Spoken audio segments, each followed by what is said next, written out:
Bismillahirrahmanirrahim. Assalamu alaykum, hurmatli ko'ruvchilar. Istiqlol kundalik xabarlar programmamizni ko'rishingizni qarshi olamiz. Men Abdullah Yalg'un. Programmamizda vatanimiz Sharq Turkiston va dunyo kun tartibidagi eng muhim xabarlarni huzuringizga sunamiz. Qanamsiz qitinglar, ekranimiz bo'lsin. Amerika Xitoydan yo'lga chiqqan g'oyat zo'r zaharli chekimlik moddalarini tutib qoldi.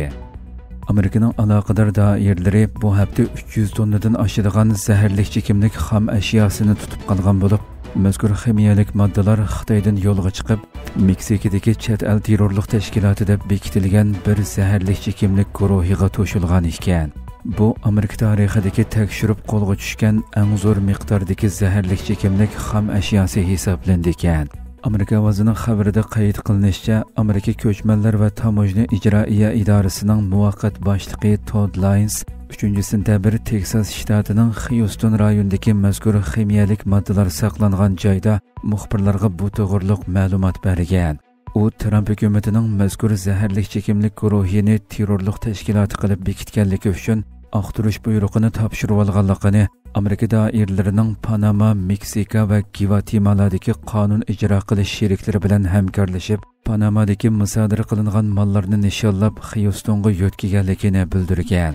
Ma'lum bo'lishicha, Amerika prezidenti Donald Trump bu yil 2-oyda mazkur zaharli chekimlik guruhini chet el terrorlik tashkiloti qilib bekitgan ekan. Advokatning aytishicha, bu ximiyalik moddalar Xitoyning Shanxay portidan yo'lga chiqqan bo'lib, oxirgi manzili bo'lsa Meksikaning Sinaloa zaharli chekimlik guruhi ekan. Mazkur terrorlik tashkiloti bu ximiyalik xom ashyolardan foydalanib, kristal zahar ishlab chiqaradi ekan. Agar mazkur ximiyalik moddalar Amerikaga eqib kirsa, 190 tonnaga yaqin kristal zahar ishlab chiqarg'ili bo'ladi ekan. Buning qimmati taxminan 569 million dollarga yetadi ekan.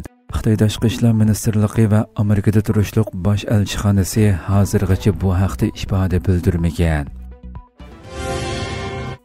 NATO bosh kotibi Ukrainaga askar avatishimiz kerak dedi.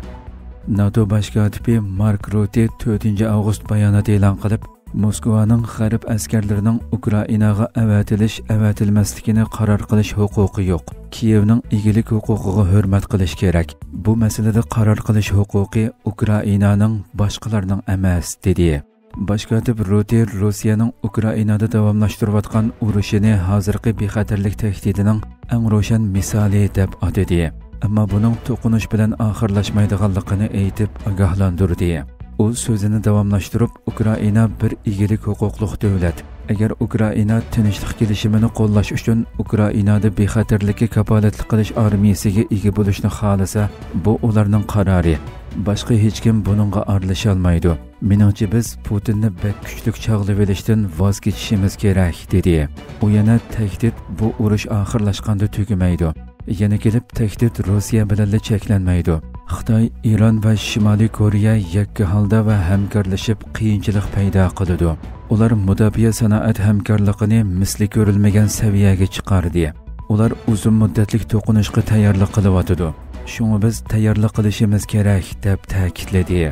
Rutte Yevro-Atlantik okean va Hind-Tinch okean bexatarlik rayoni o'rtasidagi kun sari kuchayotgan bog'lanishni ta'kidladi. Hamda Yaponiya, Avstraliya, Yangi Zelandiya va Koreya bilan texnik yaqin hamkorlikka ishorat qilib, agar Xitoy bir kuni Tayvanga hujum qilishni qaror qilsa, u faqat bu hujum bilan cheklanmaydi. Shi Jinping nimishqa kichik hamrohi Vladimir Putinga telefon qilib, Yevropa va Shimoliy Atlantik okean rayonida bizni avara qilmasin, dedi. Hamas G'azzada hokimiyat organi qurish to'g'risida kelishim hosil qildi. Hamas o'tgan oyda vositachilar tarafidan o'tirg'a qo'yilgan taklifni ma'qullaganligini va G'azzaning boshqarilishi uchun mutaxassislardan tashkillangan mustaqil bir hukumat organining qurilishini qabul qilganligini jakarladi. Turkiya ovozi radiosining xabarida bildirilishicha, Hamas bayonotida biz 18-avgustda vositachilar tarafidan sunilgan va biz tarafdan qabul qilingan taklifga Isroiliyaning javob berishini kutyapmiz degan iboralarga o'rin bergan. Bayonotda Hamasning barliq Isroiliyalik asirlarning qo'yib berilishi badaliga İsrailiya türmələrdəki müəyyən sanığı ega Falastinlik məhbuslarının qoyub berilishini öz ichiga olgan keng doiralik bir kelishimni imzolashga tayyor ekanligi ta'kidlangan.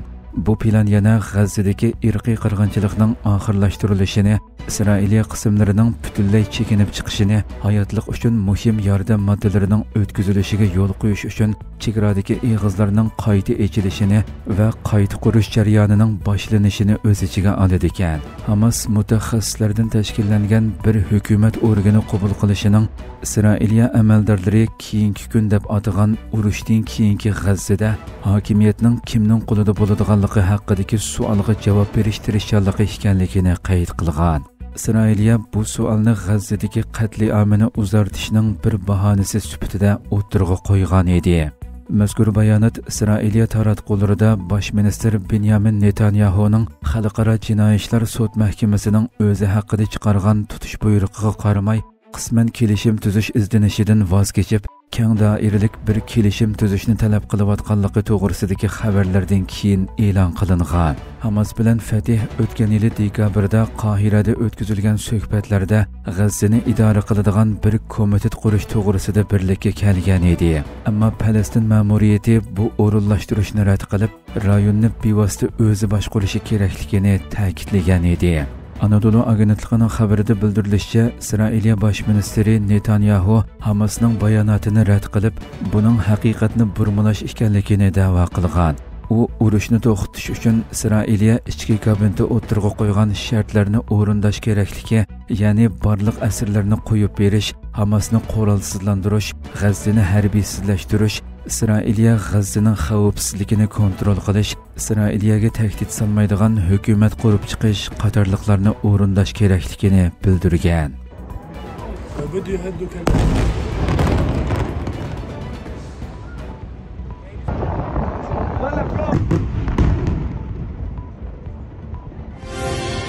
Hörmətli görürmənlər, şuna qılıb bugünkü xəbərlərimiz müşahidə axırlaşdı. İnşallah, ətiki proqramımızı görüşkəcə aman bolğaysızlar. Assalamu aleykum və rahmetullah.